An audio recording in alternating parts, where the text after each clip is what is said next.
Is okay? Yes. Please. Okay, so today I want to talk about some collapsibility of some complex. So I think most of you are not familiar to topological things, but fortunately, actually collapsibility is related to topological property, but actually it is very combinatorial. And also our proof method is purely combinatorial. So I hope that you can understand what I want to say. And also Mingi will talk about collapsibility also in the next week. So you have to understand at least the definition of collapsibility. Anyway, I'll do my best to make an explanation. So anyway, I'll start with a definition of simplicial complex. So simplicial complex is basically a higher dimensional version of graphs. So X is a simplicial complex on the vertex set B, means that it is a collection of subsets of B, and that is closed under taking subsets. And now to define collapsibility, first we define what is preface. So we say face F is free, means that there is unique maximum face containing F. Then we define elementary collapse. So first take a preface with size and most D, and then deleting all faces containing F. So that is an elementary collapse. And then if we can obtain void complex, it means void complex means there is no face. So if we can obtain void complex by repeating elementary collapses from X, then we say X is decollapsible. So void complex means there is no face. Okay. So there is no face meaning empty set? Not even the vertex. No. Yes, nothing. Empty set. Okay. So the ground set has been shrunk. Alright, right? Yes. So, and then we say collapsibility number C of X is the minimum integer D, such that X is decollapsible. Since if let's say X has dimension K, then trivially X is K plus 1 collapsible. So we define collapsibility number. And also we define what is the Reray-ness. So X is the Reray means that take any indices of complex Y, and for any integer I at least D, Y has vanishing homology at I's dimension. So we're gonna first introduce the notion of decollapsibility, and he also showed that the collapsible complex is always the Reray. So actually this is very easy observation, since an elementary decollapse does not affect to the homology group of dimension from D. So since X is decollapsible means that we can obtain void complex. That means a void complex has vanishing homology for all dimension. So if we can obtain void complex by repeating elementary decollapse, it means the original complex has also vanishing homology of dimension from D. can you give some examples of Sure. So this is our simplicial complex. So we have now 5 vertices, 1, 2, 3, 4, 5, and you also have some edges like this, 1, 2, 3, 4, 5, 6, and you also have 2-dimensional faces here and here. So we want to compute collapsibility number of this complex. So can you remind us that the collapsibility number is minimum D, so you only collapse basis of size and both D or something? Yes. So this D is the size bound of the face. Yes, bounded of the size of vertex. Ah, You can delete bigger faces, but only if they're not free, right? When they contain free faces. Yeah, if they contain free faces, you need bigger. Okay. So now I will take this vertex. Then we can know that this vertex is free because the unique maximum face containing this vertex is this edge. So elementary one collapse for this vertex means that we delete every face containing this vertex, and then we obtain this. Okay, next, let's take this vertex here. Then this vertex is also free because there is unique maximum face that is of this triangle. So then you can do further. Let's delete. And then now here just empty set is a free face because this is a simplex. So now we obtain void complex vector duality. So that means this complex is one collapsible. So actually that gives our collapsibility number is bounded by 1. But we know that this complex is not zero collapsible because only zero collapsible complex is just a simplex. So we know that this complex has collapsibility number 1.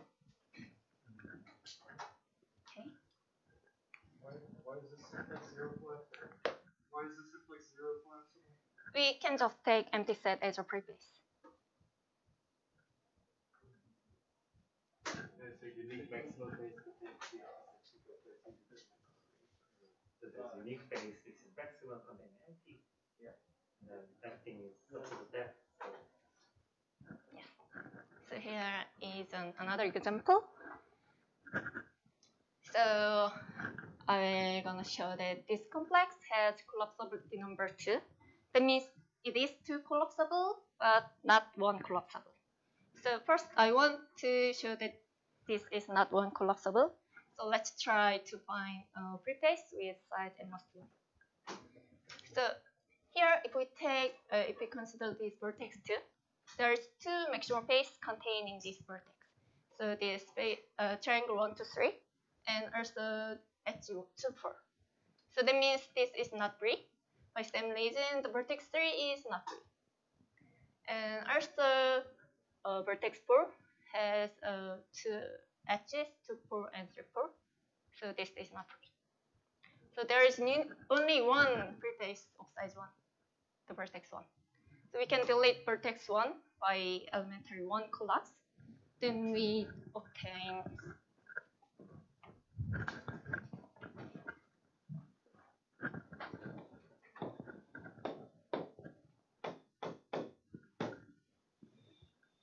this triangle. And then now there is no preface of size 1. So now we can go further. So that means this complex is not 1 collapsible. But there is preface of size 2. So if we take 2, 3, then it itself is a maximum face. So we can delete. So we can this. And then take 3. This is preface, and maximum face is 3, 4. So delete. And now we have simplex. So take an empty set as a preface and delete our faces. So now we show that this complex has collapsibility number 2. Okay. So now I'm gonna talk about what is non-cover complex. So first, take a vertex subset W, and W is independent, means that there is no edge contained in W. And W is cover means that complement of W is independent. And we define non-cover as that is not a cover. So that means complement of W contains an edge. Okay, now we can define non-cover complex as the collection of all non-covers of J.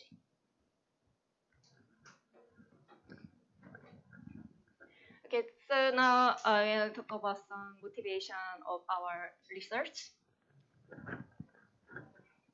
So in general, we can define Alexander dual of simplicial complex. So here, Alexander dual has face W if W complement of W does not contained in X. So an independence complex is a famous simplicial complex arising from graphs, and it is a collection of all independent sets.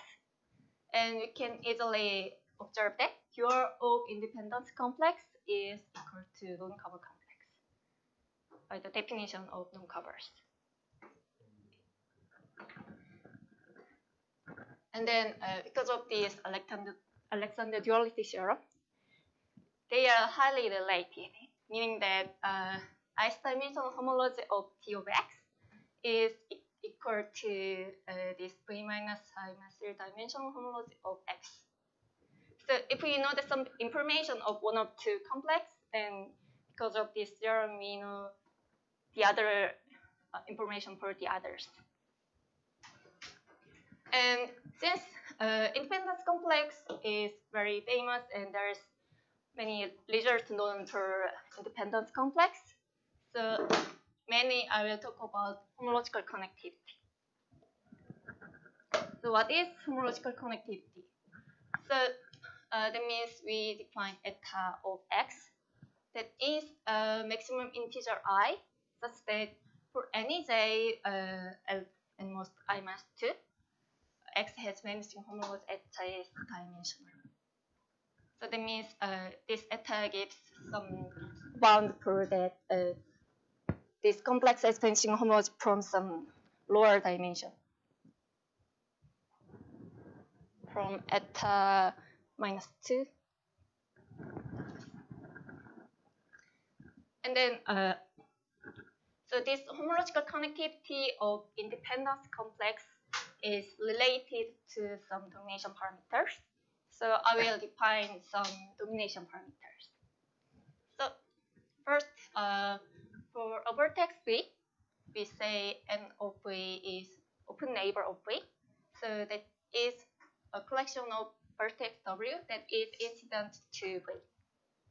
And then you can define similarly for the vertex subset W, n of W, such that this is just union of n of W for every vertex W in the set W. And we say W strongly dominates set A if the set A contained in the neighbor of W. And we can define gamma 0 of G, comma A as the minimum size of W such that W strongly dominates the set A. Why is it called strongly dominated? Is there any concept of dominating? Yes. So usually just say dominates means that we usually consider closed neighbor. Closed neighbor means usually contains also V. So actually for here, so closed neighbor also contains that W. So we can define two ways, but now I'll just consider this strong domination.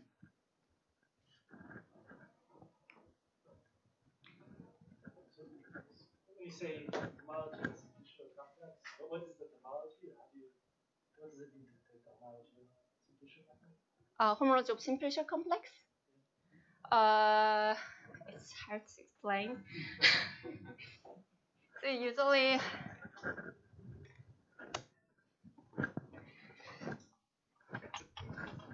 for example, the example that I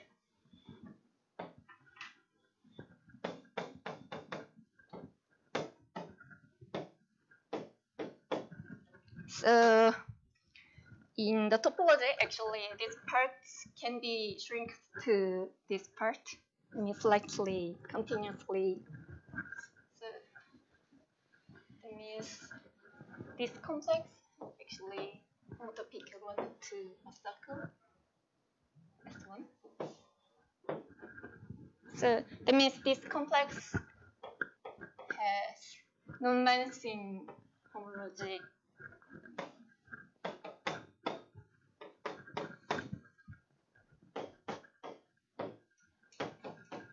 At dimension 1. But it has, for the other dimension, it has dimension. So the ith dimensional homology means that counts how many there are ith dimensional whole.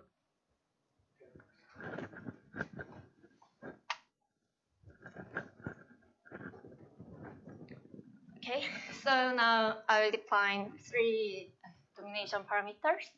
So first one is independence domination number. So here we take any independent set A and consider strong domination number of A and take a maximum of those things. Then it is I comma, and it is known that. Can you remind the definition of combinatorial? Okay. Sorry, we have too many definitions. So, comma 0 is. Yeah. And W could intersect with A, right? Yes. But anyway, A should be contained in neighborhood. Right. And the eta of independence complex is at least eigen. And then there is another domination parameter, total domination number. It is just strong domination number of whole vertex set. And eta is at least gamma tilde over 2. And the final one is actually domination number. And it is first take an edge subset F and consider the vertex set of that is contained in F. And if this dominates V, so we want to take edge subset, minimum edge subset that the endpoint of that edge dominates V. Okay, here also eta is at least gamma E. So now I will give some example. So here we have cycle of size 5, and here we want to compute independence domination number. That means first we have to take an independence set. So let's take 1 and 3. Then it is just vertex 2 can dominate this independent set.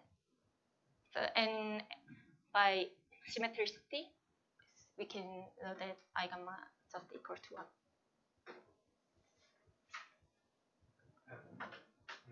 Maybe can you write the definition on the blackboard? So just read it. You never remember. Okay, let's look at. Oh, it's independent.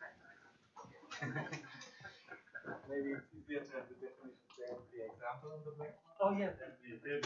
Yeah. There's an example there.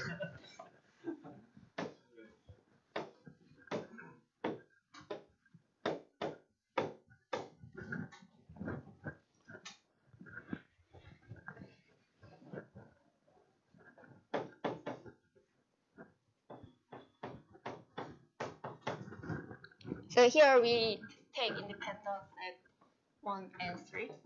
Actually, taking any two pure is same by the symmetricity. So if we take 1 and 3, then 2 dominates.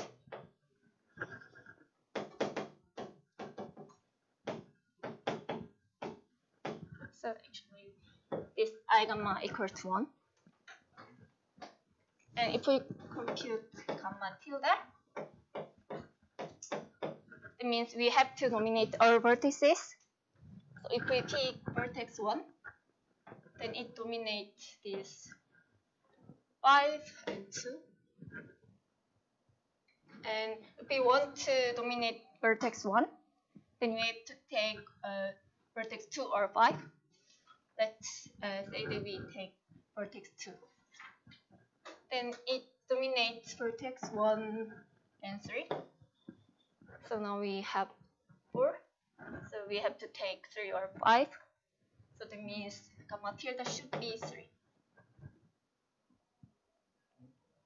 Yeah. And final one is gamma E.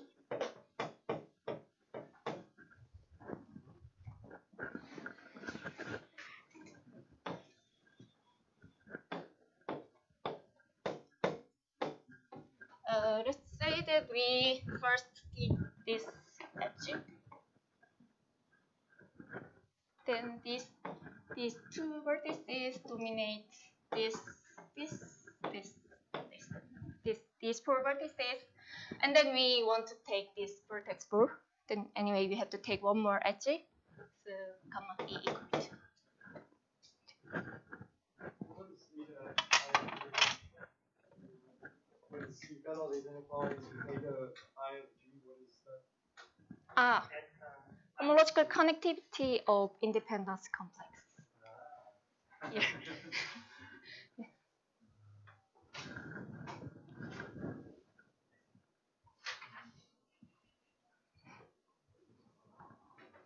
So by using this inequality, so if we know this domination number, then we can have a bound of homological connectivity. Yes.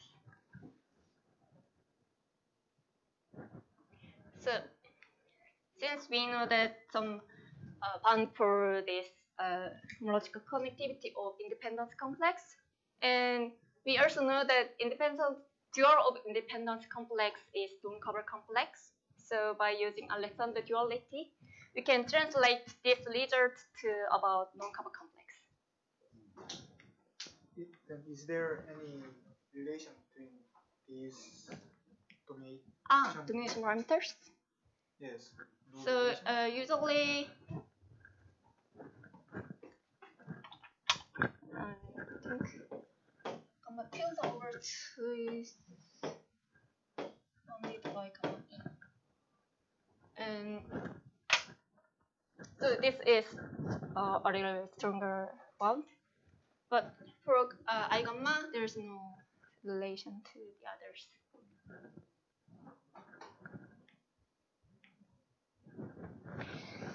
Okay, so by using Alexander duality theorem, we know that our non-cover complex has vanishing homology for our I that has at least this number. So our question is something stronger than this, just what we can obtain from duality theorem. So our question is that this non-cover complex is also collapsible for this number that gives bound for this eta. So we prove that this is true for just for I gamma. So it means our non-cover complex is the vertex number minus I gamma minus 1 collapsible. Okay. So now I'm gonna talk about our proof method. So this minimal exclusion sequence is, I think, very useful to compute collapsibility number. So actually, collapsibility, the definition of collapsibility is quite complicated, and compute collapsing sequence is also very complicated.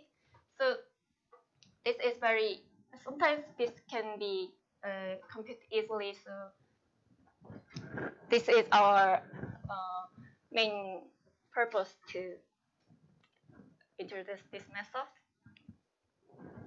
So now we have a simplicial complex on n vertices, and we have a linear ordering on the vertex set, and also linear ordering on the faces of X.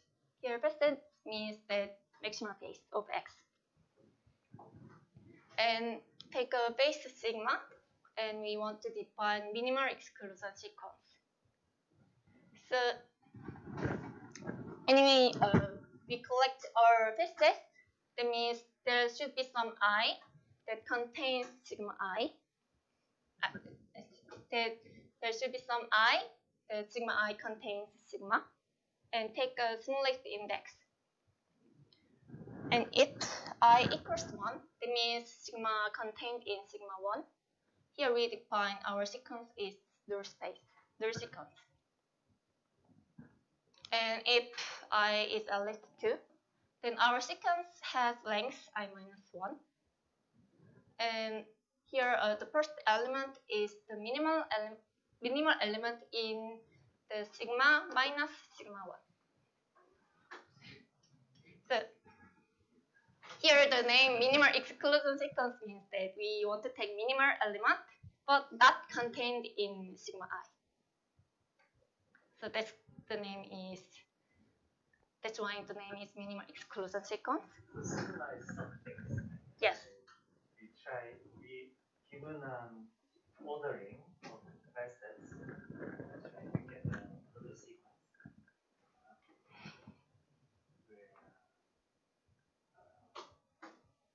Yes.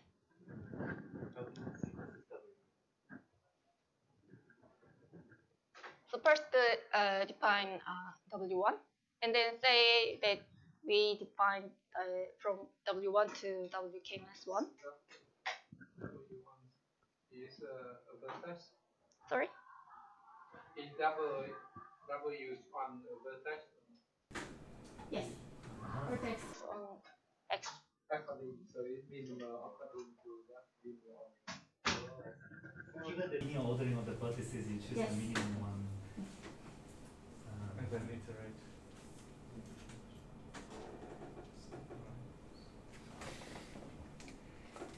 Okay. So if we know that if we defined from W1 to WK, then now we will define WK. So first look at sigma minus sigma k. And we have two cases that if sigma minus sigma k has some element in one of those wi's, then we have to take one of those things. But if there is no intersection, we just take minimal element of here. I know that the definition is very complicated, so I will explain. I will give an example. Anyway. Do you allow repetition in the sequence? Of course. It may be common that W2 is equal to W1, depending on the ordering of. Yes. So here we define M of sigma. It's just elements appearing in the sequence. Then we define D of X as the maximum size of M of sigma. And then the theorem says that X is this number collapsible. And the important part is that this value is not order invariant. That means if we give arbitrary ordering, then D of X might be quite big. But if we want to give some nice ordering, then it will give nice bound. Oh, so D of X depends on the ordering, right? Yes. So you want to choose any ordering. So for any ordering, it gives a bound for collapsibility. But I mean, any bound is can be not meaningful. So we have to take some nice ordering to obtain what you want. Then if we take some good ordering, then so can we get the best possible DX? That's a good question. Actually, that's one of my curiosity. Not always. Do you have some example?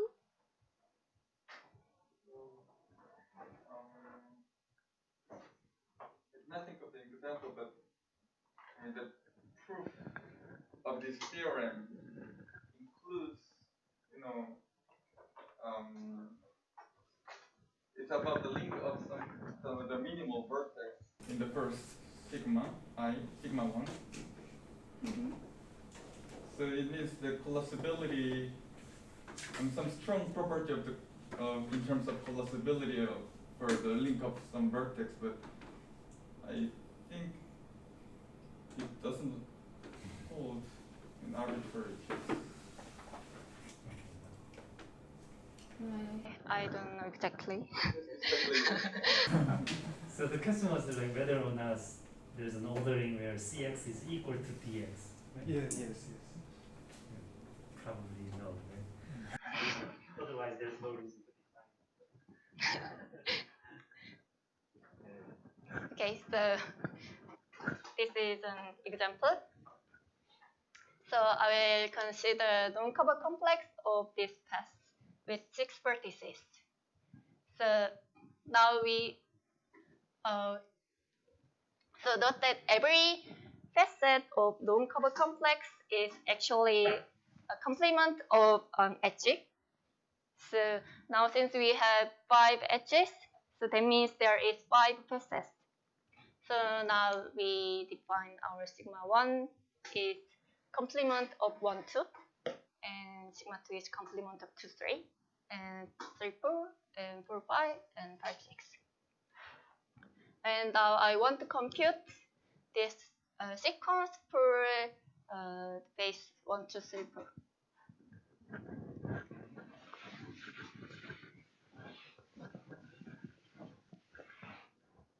Again, maybe we can go back and then that would be convenient. Okay, so here we have our sigma 1 is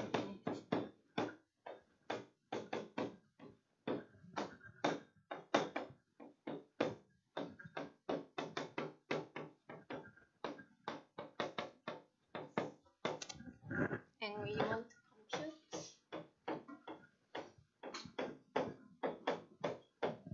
So for the first part, we have to look at sigma minus sigma 1.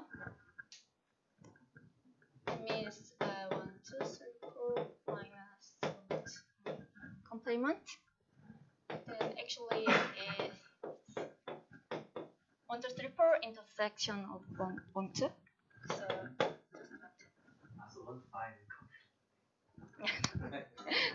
so the minimal element is 1. Next part to look at sigma minus sigma 2. Then 1, 2, 3, 4 intersection 2, 3. So we obtain 2, 3. So this set does not contain 1. So we just take minimal element of this set. So second one is 2. And next, sigma minus sigma 3.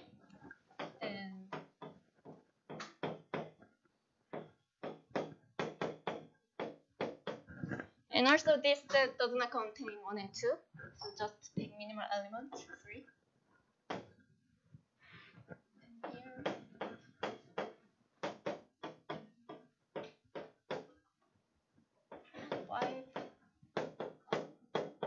So by same reason, here we take, and this and 1 sigma, because sigma is contained in sigma 5. The smallest I is 5. Oh, smallest I see. So actually, yes, if we compute this part, so this is empty, so there's no element we can take.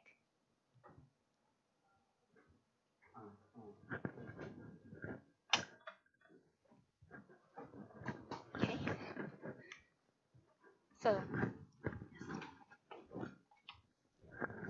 So we have this sequence is 1, 2, 3, 4, and actually for any phase sigma, this is contained in sigma. by the definition. I mean, basically, we have to take one of the element in sigma minus sigma k in its step. So basically, it should be contained in sigma. M sigma was the set of numbers appearing In the sequence, yes. Okay, so that means the size of M sigma is bounded by the size of sigma. But any base here, size M must 4. And you know that there's some base that has a size 4. That means for this ordering, we know that this one is 4. And here is another ordering. So now we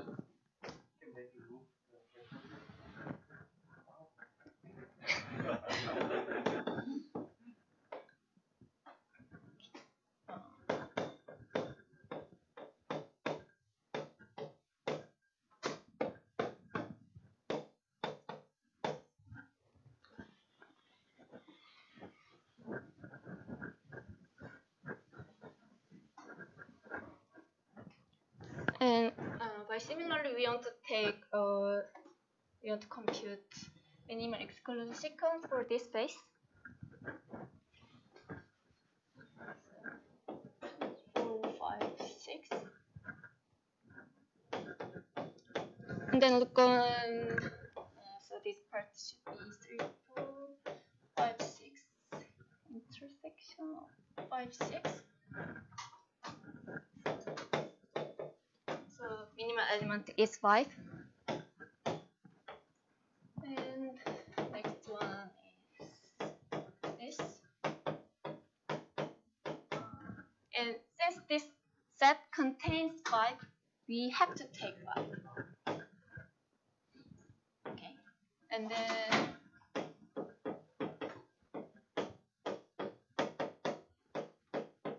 so this set does not contain 5, so take minimal element 3.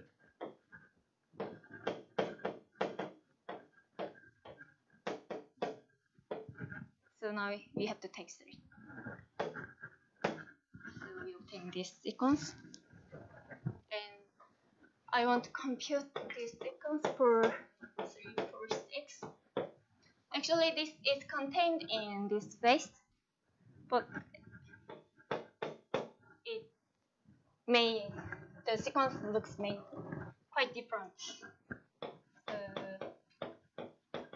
Here we obtain only 6. First is 6, and next one, the intersection is only 4. So take 4.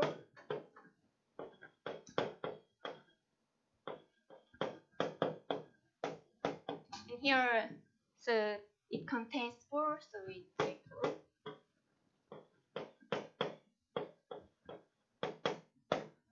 So here we obtain 3. So as you can see,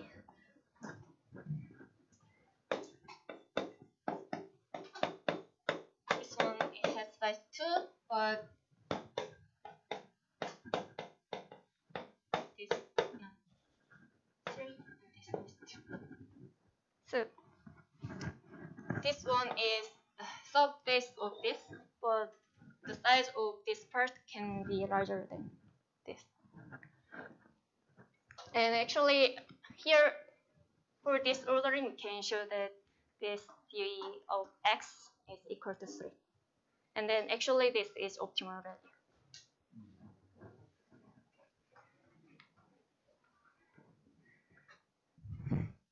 Okay, I'll explain our proof method. So to do that, first we define some nice ordering for the base set and also for the best sets. So first, we have a graph without any isolated vertices, and let's say that our vertex set is just integer set from 1 to n.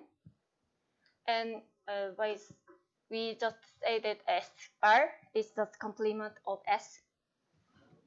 And first, take an independent set I such that the strong dimension number of I is equal to I gamma.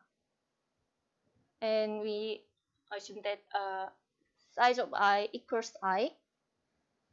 And we can assume that I is a maximal independent set.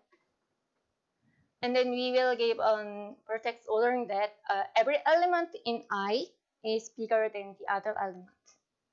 So we will give this. Our I has elements from this element. And then Say, this all requires some proof. Sorry? No? Like when you say I is maximum. Yes. Probably. Oh, is it obvious? We can just take I is a maximum independent set. But I was wondering if you have a independent set which achieves the maximum independent domination number, Yes.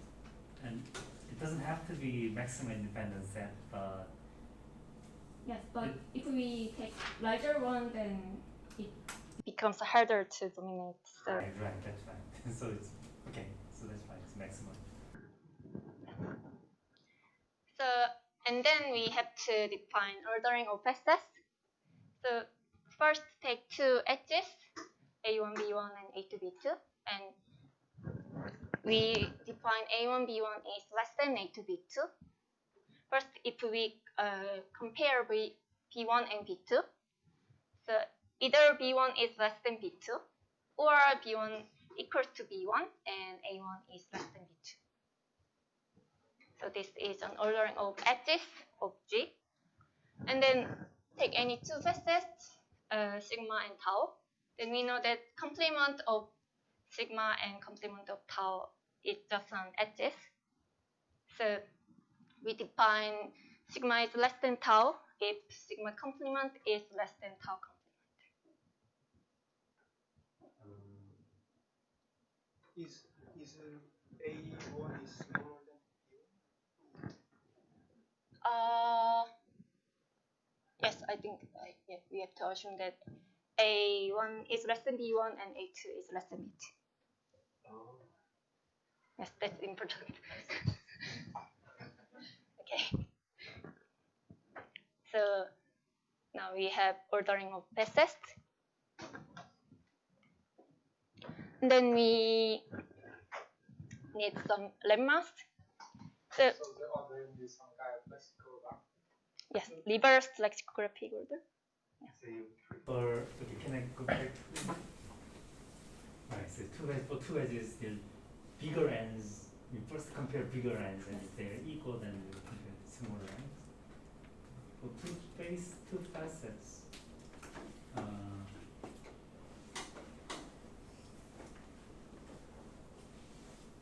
Complement edges. huh?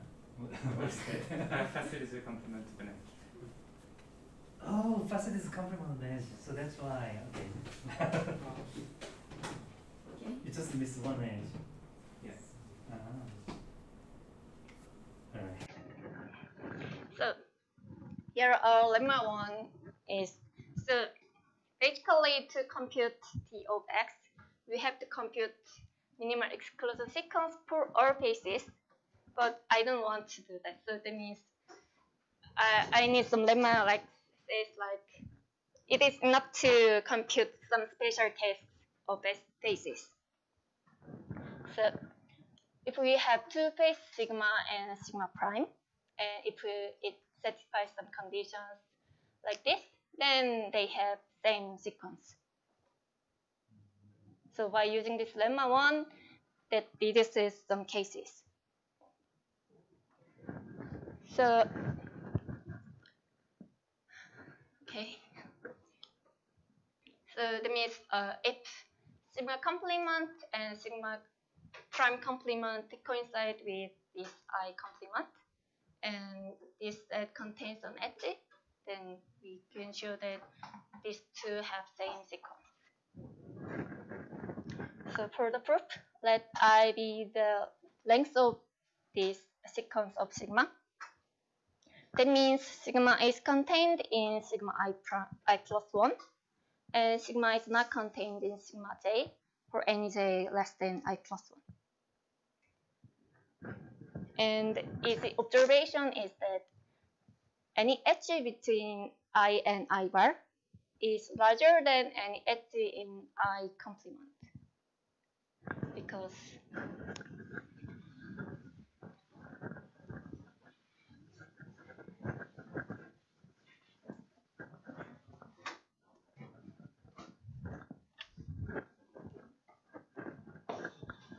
here we have I bar and I, and we have vertex ordering that so any element in I is bigger than element in I bar.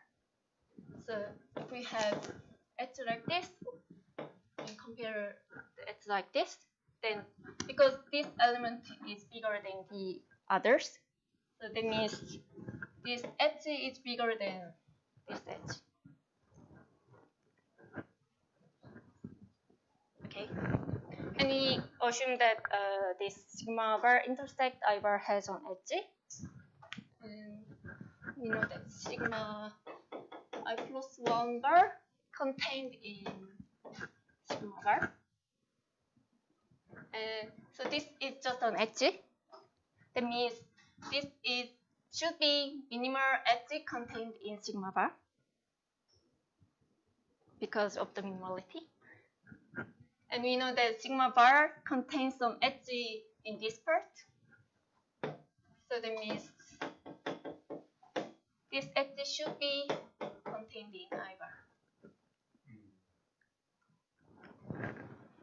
So we know that this, and by because we know that this sigma j bar is less than sigma I plus 1, so we know that this also contained in I bar. So now if we see the compute sigma j bar intersect sigma, then it is equal to also intersect with I bar because sigma j bar already contained in I bar. And then it is equal to this because the assumption that these two are equal. And then also sigma j bar is contained in I bar, so this one is equal. So this basically this sequence is looking at sigma minus sigma j. So if these two are same, that directly gives that they have same sequence.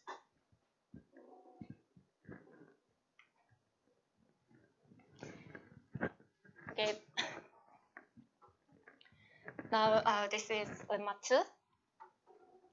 It states that taken vertex of set S of I bar, then the size of this is at least I gamma of minus size of I.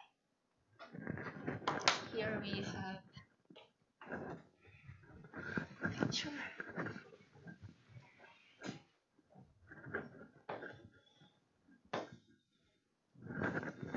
So let's say this one is I bar and I, and we take some set S in I bar, and let's say this part is neighbor of S intersection of I, and this one should be I bar minus S, and this one part, this part is I minus N of S.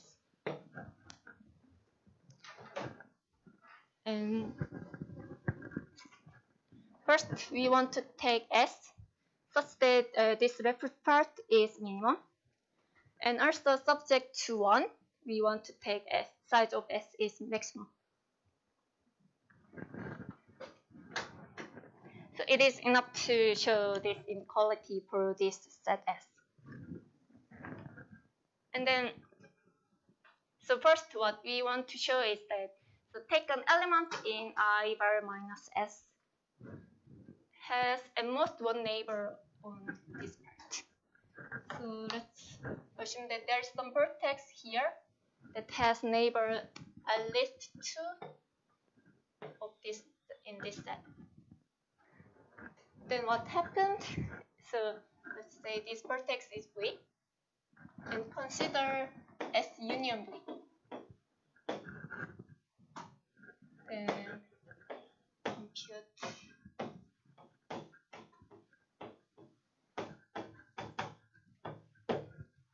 then it has size S plus 1. Then it has size and it's 2 more.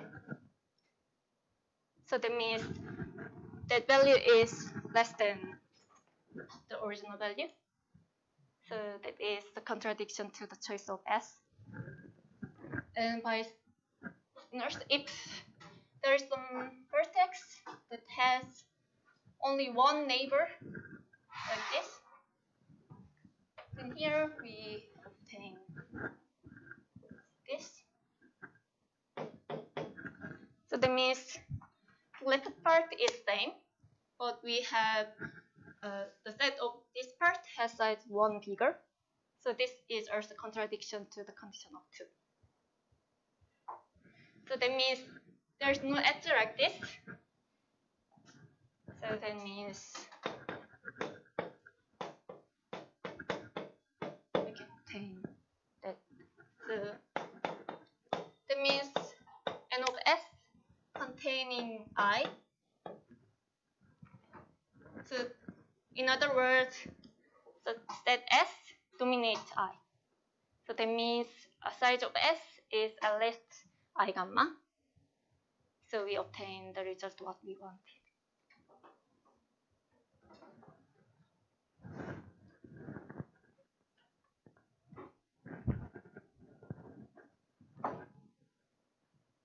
Okay.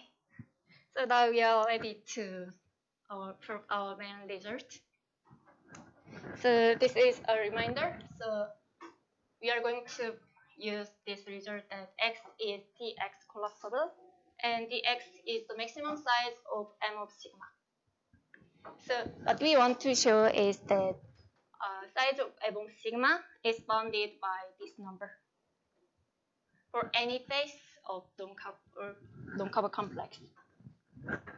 So first, take a phase sigma, and we define beta sigma like this. So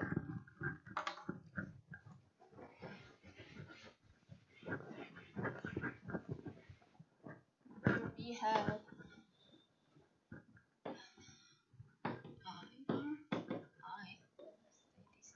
sigma and sigma bar, and this one is sigma intercept.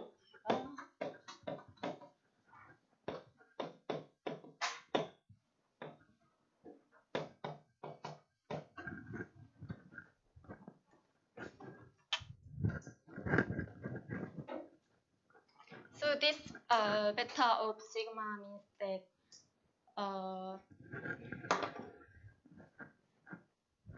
so what we want to say is that we want to only consider the case that beta of sigma is at least 1. That means it is equivalent to that there is some edge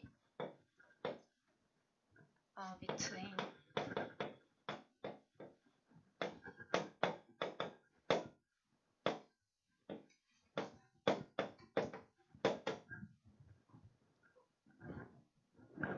so by the definition of beta, so beta is at least 1 means that there is an edge connecting to these parts and this part.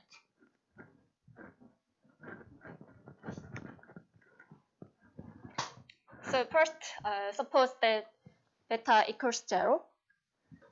Then we know that this part should have an edge. Because first of all, since sigma is a non-cover, that means sigma complement should contain an edge. But we know that that edge cannot be in the independent set and also cannot connect to these two parts. So edge should be here. So we obtain this. Then now we define our sigma prime as the sigma minus I, then we know that sigma bar intersect I bar is equal to sigma bar prime bar intersect I bar. So here our sigma bar is just this part.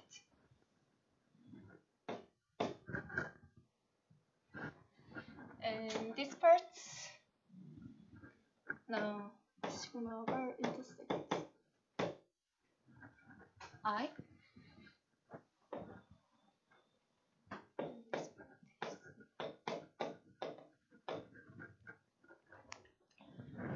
And now we can use lemma 1. Lemma 1 exactly states that in this case, these two has same sequence. And also we can show that for this sigma prime, it has beta of sigma prime is at least 1.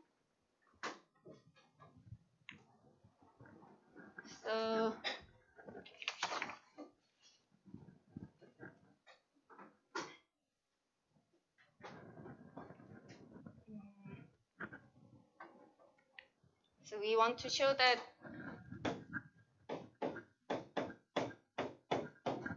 beta of sigma prime is at least 1. So that means we have to show that there is some edge between connected these two parts. So we know that I is a maximal independent set. So whenever yes. So since we know that there is an edge here, so anyway take a vertex here, then it should connect it to some vertex in I because of the maximality of I. So there is some edge.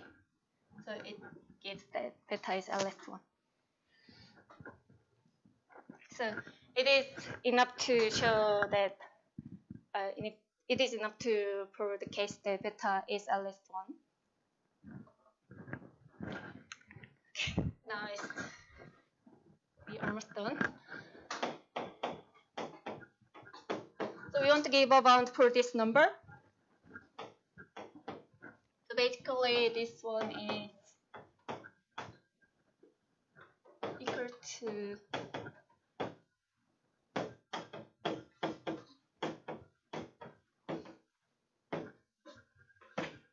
this.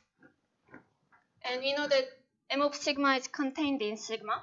So this part is bounded sigma intersect I. And then we want to bound this part. So to do that, take on vertex V in M of sigma intersect I.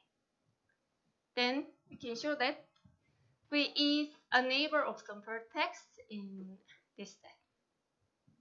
So if we show this, then that means any vertex here, first of all, should be in this set,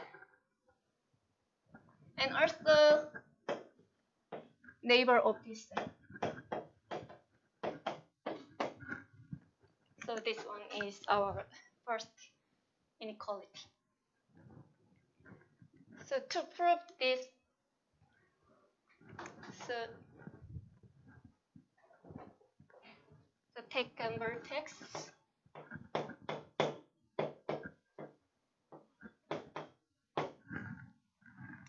So that means the vertex contained in the sequence. That means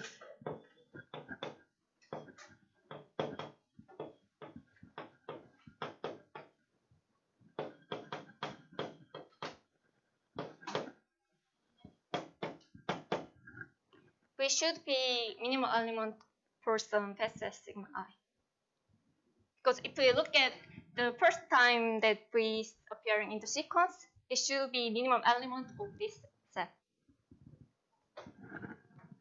And so this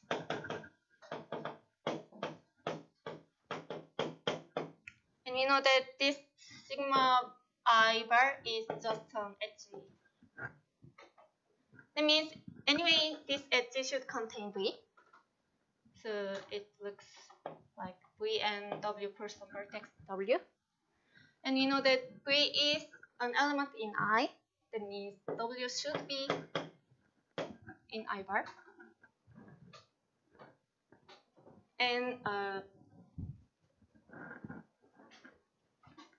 yes.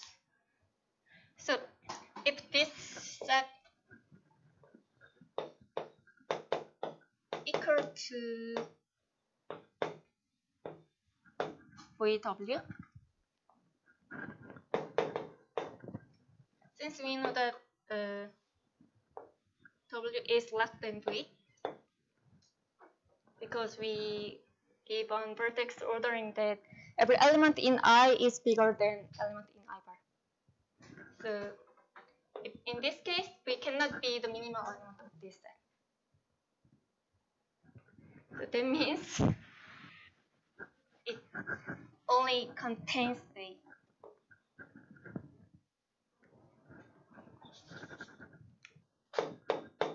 so that means W is not contained in sigma. Okay, so we W is contained in I bar intersect sigma bar. So that gives the proof of this sentence. And then the this inequality is just a simple complete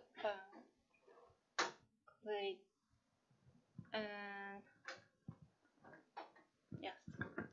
And by applying lemma 2 for this set, then we know that this is bounded by this number, and then we obtain the result what we wanted.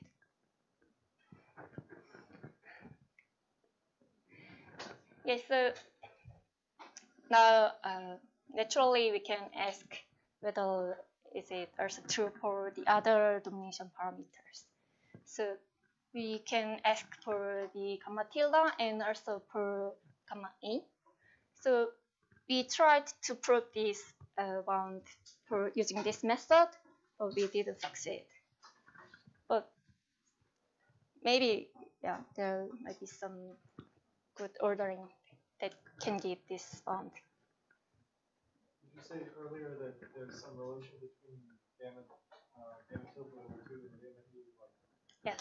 So 2 is stronger than 1. Yeah. Okay, that's the end of my talk.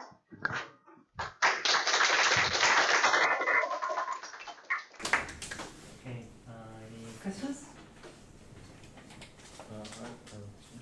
So you in the definition of non-cover complex, the vertex cover is very important. So I wonder whether there is some another version of this complex with respect to feedback vertex set or other some vertex set concepts. So I mean, there can be many interesting complex. Usually, people looking at independence complex or matching complex. So I'm sure that there is many research about independent complex or matching complex, but I think there is not many things for the others. so the collapsibility for that complexes are already known. For which complex? For like a matching complex, you say. So what I know is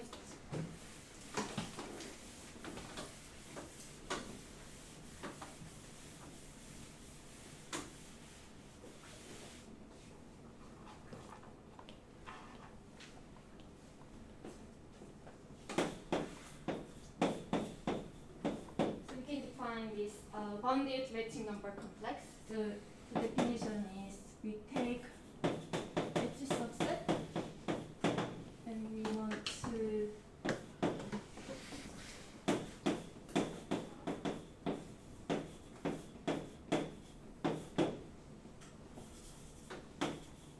that this set has matching number less than n. Oh. If it's hypertype graph, then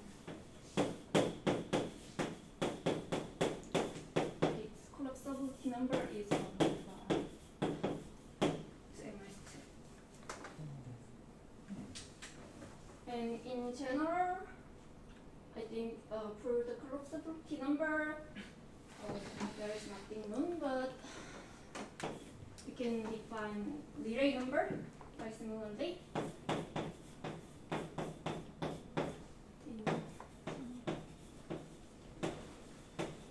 This is on the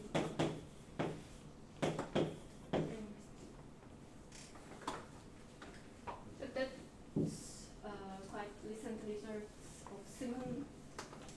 He also talk about Minus 3. 3 minus 3.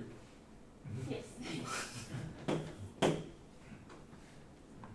Maybe it would be good if you can tell us some applications, like some combinatorial application, saying when you have this small collapsibility number, then you can prove some non-trivial result, like.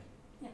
So there is famous theorem of Collapsibility. So we say topological colorful helix theorem. So if we know that, so for example, so we prove that our non-cover complex has collapsibility number bounded by this number that has some corollary. If we have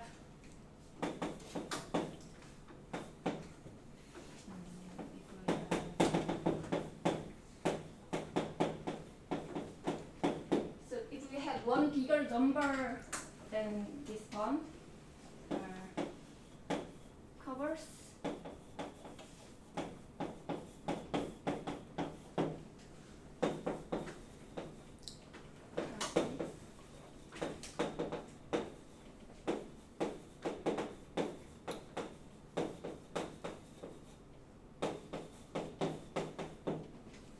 so here rainbow means that so our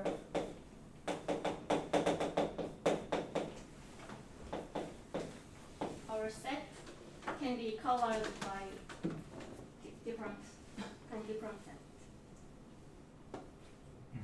So that this one is famous application of this result. So here also, if we know the collapsibility number of this bounded matching complex, then it will also give something similar result.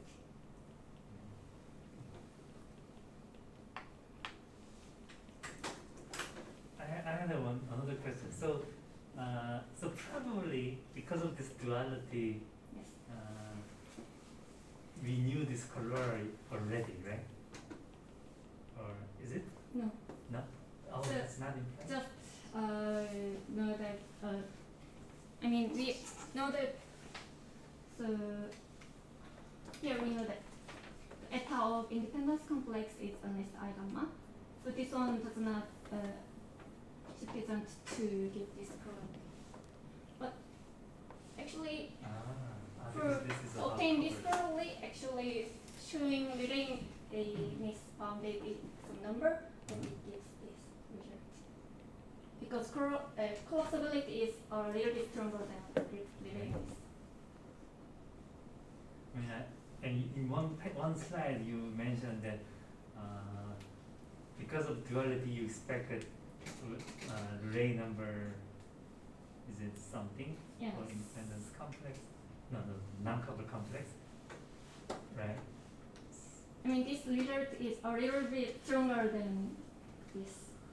So, and this is not enough to obtain this. Both linearness and collapsibility is about, I mean, it also talk about the induced subcomplexes. And that Alexander duality only gives the complex itself. Oh, I see. That's the difference. But another question I had in mind during the talk was, is your theorem kind of another proof of Aroni-Haxel theorem for independence complex by duality or not? Yes, sure. I mean, this one is Does it imply the first implied inequality? this first Uh-huh. inequality. Oh, I see. So you can think of it as another proof of. Yes. Uh-huh. So I remember by basically that there is a connection between the connectivity of independent complex with the Ricer conjunction. Ricer's conjunction? Or I don't maybe know exactly maybe what- I'm wrong. Maybe that's about hypergraph? Right, for three. Yes, yes, of course we can think about hypergraphs, but I think it's much difficult. There is a question from the chat. Is there any relation between homology of independence complex and edge domination number? Yes, here, yeah, it's the measure number gives bound color. That's Okay. Aronovsky cover. So that answers. Are there cases where your bound is tight? Is there, like, Yes, there's type bound. are they easy to There's describe? example that, Are there specific examples that you yes. could, yeah. Do you have one particular graph or do you have sequence of graphs? Yeah. What do these graphs look like, I guess? I think every test will give type Ah. bound. Do trees also give type bounds? Or? For that, I'm not sure. Okay. I guess in that, because there's a conjecture with the three, you take the maximum of those three. So is it tight whenever the independence domination number is the largest of those? Is it always tight if that is the largest one?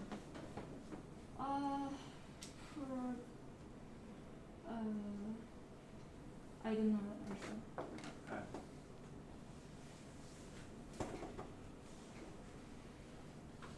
Alright, any other questions?